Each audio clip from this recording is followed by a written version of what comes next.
ये और जोड़ दो कि गौ बचाओ देश, गौ बचाओ और देश बचाओ और श्राप छुड़ाओ। ये श्राप है जो बगड़ाउतों का अंत कर सकती है। और भगवान के सामने भगवान दिखाते हैं, भगवान के सामने 56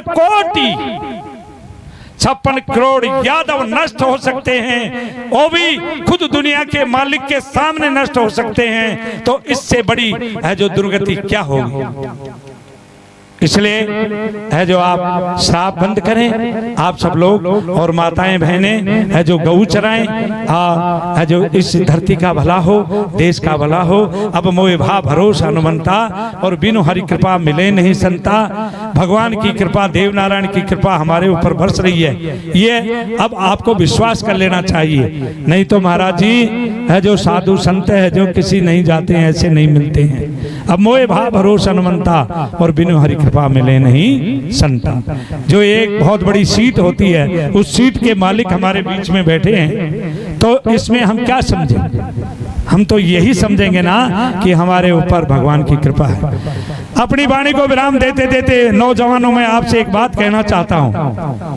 आप राम कृष्ण की मूर्ति हैं और सामने जो बैठी हैं बालिकाएं हैं, है जो वृद्धा हैं और माताएं हैं, उन सब से मैं एक बात कहना चाहता हूं कि आज अपनी वाणी को विराम देने से पहले आज पाश्चात्य सभ्यता ने, आप पढ़े लिखे हैं, पाश्चात्य सभ्यता का मतलब है कि पश्चिमी देशों से आकर के है जो हमारे भारत पर है जो कई दिनों तक है जो राज किया आक्रमणकारियों ने, जबकि वो हमारे देश के नहीं थे, उन्होंने राज्य किया। उसके पश्चात है जो अंग्रेजों ने राज किया, वह पाश्चात्य सभ्यता यहाँ स्थापित करके चले गए और उसका असर धीरे धीरे जैसे स्लो पॉइजन देते हैं, स्लो पॉइजन का असर आज हमारे बच्चों पर पड़ रहा है। इसलिए बच्चों से मैं एक बात कहता हूं कि मोबाइल जैसे उपकरण का आप अपने जीवन में कभी दुरुपयोग न करें। बच्चों से भी मैं कहता हूं और माताओं से भी मैं कहता हूं कि मोबाइल जैसे उपकरण के ऊपर कोई ऐसी बात न करें जो हमारे बच्चे और बच्चियों और हमारे नौजवानों को है जो अंधेरे ऐसे गलत रास्ते पर चला दें जिससे हमारा वंश, हमारा कुल, हमारी परंपरा दूषित हो जाए। ऐसा है जो आप उसका कदापि प्रयोग न करें। ये आप ध्यान से सुने। मोबाइल जैसी उपकरण से आज बहुत हमारे बच्चे भटक गए हैं, हमारी बच्चियां भटक गई हैं, रास्ता भूल चुकी हैं और हमारे बच्चे रास्ता भूल चुके हैं। हमारी संस्कृति लुप्त हो चुकी है, हमारा पैरान लुप्त हो चुका है, यहाँ तक कि माता पिता को नमस्कार करना तक भूल गए हैं। माता पिता को कोर्ट कचहरी में खड़ा होना पड़ता है। ये सब उस उपकरण की देन है। और ये सब इन 20 वर्षों में जितने अपराध हुए हैं, पहले मैं महाराज जी 25 साल पहले दिल्ली में गया था, तो मेरा आपका एक भक्त है विश्वनाथ अग्रवाल, बोले महाराज जी आपको मैं बिना तार का एक टेलीफोन दिखाऊं, तो उसने महाराज जी वो कॉर्डलेस दिखाया ऐसे मेरे को, बोले महाराज दिल्ली में कहीं भी आप बात कर सकते हैं। मैंने कहा यार बिना तार के?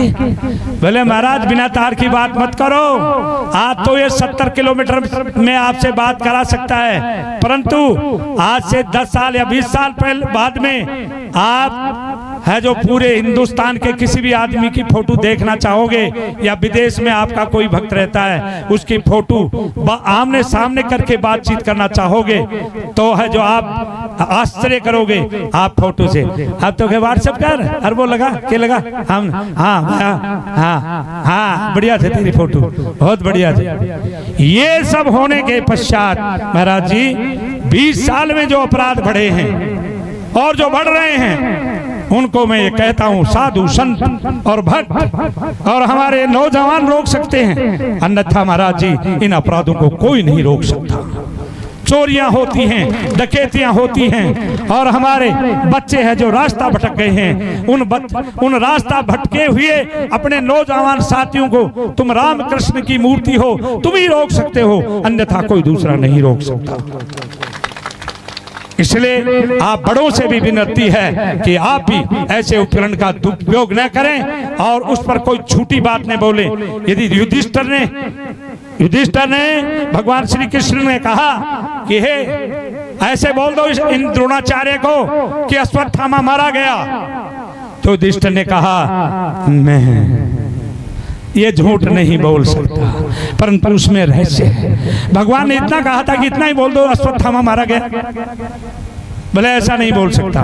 तो भीम इशारा समझ गया और एक उन्हीं के अपनी खुद की सेना में अश्वत्थामा नाम का एक हाथी था, उस हाथी के घुमा करके गदा मारी और वह हाथी मर गया।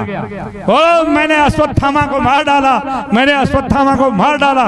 द्रोणाचार्य जी के सामने जाकर के चिल्लाने लगा, बोले भीम मैं जानता हूं कि तू क्या चाल चल रहा है, अश्वत्थामा को कोई नहीं मार सकता, परंतु कालजा में बात तो बैठ गई कि अश्वत्थामा मारा गया, ऐसा कहीं हो तो नहीं गया है। बोले तुम युधिष्ठिर कह दे कि अश्वत्थामा मारा गया तो मैं मान जाऊंगा, पर युधिष्ठिर जी उतरे तो सही, पर आपकी टांग जरूर अड़ा दी, अपनी टांग अड़ा दी कि अश्वत्थामा अथो हतो नरो व कुंजरो। ये नर का नाम लेकर के कुंजर का नाम लेने लगे तो उस समय भगवान जो श्री कृष्ण ने शंख बजा दिया और युधिष्ठिर के वचन को सत्य मान करके और अनशन पर बैठ के हथियार डाल दिए। महाराज यदि उस हाथी का नाम नहीं लेता युधिष्ठिर तो कभी नरक में नहीं जाता, और उसका सत्य है जो खत्म नहीं होता। सत्य में इतनी ताकत है कि युधिष्ठिर के रथ का पहिया धरती से 4 अंगुल ऊपर चलता था। जब वो बैठते थे धर्मराज तो उनके रथ के और घोड़ों के पहिए है जो रथ के पहिए और घोड़ों के पैर अपने आप धरती से 4 अंगुल ऊंचे उठ जाते थे। जैसे ही कोई खाड़ा खुड़ा आता था तो उसको लांग जाते थे बिना कष्ट के।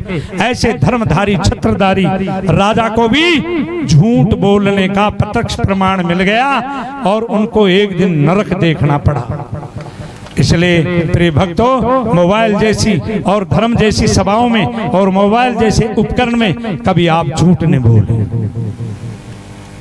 और माताओं, आप अपने पतियों को समझाएं, और पति है जो अपने बच्चों को समझाएं, सदा ये दुर्गुणों से दूर रहें और ये जो व्यसन है इनको त्याग करें, झूठ बोलने का है जो प्रयास न करें। यदि एक बार आपने झूठ बोली तो उसको छुपाने के लिए 10 झूठ और बोलनी पड़ेगी। स्त्री हत्या, बाल हत्या, गौ हत्या, गुरु हत्या, ब्राह्मण की हत्या। स्त्री की हत्या का मतलब है सृष्टि की हत्या कर देनी, पता नहीं उसके गर्भ से कैसा वीर बहादुर पैदा हो जाए। स्त्री हत्या, गौ हत्या, 33 कोटि देवताओं की हत्या होती है गौ को मारने के ऊपर। स्त्री हत्या, गौ हत्या, बाल हत्या, एक होनहार बालक को नष्ट कर देना वह भी महापाप है। और ब्राह्मण और गुरु की हत्या, ब्राह्मण को शिक्षक को अपने अध्यापक को मारने का मतलब है कि शास्त्रों की हत्या की है आपने, और गुरु की हत्या का मतलब है कि ईश्वर की हत्या कर दी आपने। इस गुरु ईश्वर का रूप होता है, परंतु इनका भी प्रायश्चित है। कृष्ण चांद्रायण व्रत करने से ये पाप भी दूर होते हैं, पर विश्वासघाती का कहीं कोई प्रायश्चित नहीं है। इसलिए संसार में अपने जीवन में कभी भी किसी के साथ विश्वासघात न करें। और 1000 करोड़ रुपया दे, नाम सुना होगा, 1000 करोड़ रुपया आपके पास हो तो एक कमरा भर सकता है। 1000 करोड़ रुपया आपको कोई दे, परंतु न्यायालय में जाकर किसी की झूठी गवाही न दे अपने जीवन में। इसलिए प्रिय भक्तों, और छोटी सी एक बात माताओं को भी कह देता हूँ। माताओं, तुम्हारे बेटी बहुत अच्छी लगती है, तुम्हारे ये बेटियां बैठी हैं ना, ये गंगा यमुना सरस्वती के समान पवित्र है जो हृदय वाली बेटियां बैठी हैं, इनको तुम बहुत प्रेम करती हो। इनसे अपनी बेटी से कौन प्रेम नहीं करेगा। राजा जनक जैसे विदेह है, राजा जनक जैसे विदेह है, विदेह राज जनक को भी जब सीता जी को विदा किया तो रोना आ गया। तो जब बेटी को हम विदा करते हैं तो भाई, चाचा और ताऊ और माँ और सखियां सब रोने लगती हैं। कितनी प्यारी वस्तु है बेटी। माताओं, तुम्हारे को जितनी अपनी बेटी प्यारी है उतनी ही उससे 100 गुना ज्यादा आपके घर में आपकी बहू प्यारी हो जाए और बहू को आप सम्मान दे दें और ननद भौजाई को सम्मान दे दे तो माताओं, मैं गारंटी से वचन देता हूं, साधु हूं, आपके घर में सासू बहू का कभी झगड़ा नहीं होगा। परंतु आने वाली बहू भी अपनी माँ से ज्यादा प्रेम अपनी सासू को दे तो माताओं, ये भारतवर्ष विश्व गुरु था और विश्व गुरु ही हो जाए। ये है जो आप ध्यान में रखें, आपके ग्रह कलेश का समूल नाश हो जाएगा और सदैव आपके घर में खुशहाली रहेगी। बहुत समय हो गया, इतना ही कह करके मैं महाराज जी से क्षमा प्रार्थना करता हूँ कि मेरे को आपने माइक संभला दिया और आप सब जानते हैं, आप कहते भी हैं मेरे में एक अवगुण है कि अवगुण क्या गुण या अवगुण में क्या कहूँ, मेरा एक स्वभाव है कि आप कहते हैं कि बलदेव दास को हाथ में माइक दे दो, फिर 2 घंटे की गई। परंतु महाराज जी मैं प्रयास करता हूं कि मैं ऐसी कोई बात नहीं कहता हूं जो जीवन में है, जो किसी के जीवन में अंधकार फैलाए और वो है जो रास्ता भटक जाए, ऐसी कोई बात मैं कदापि नहीं करता।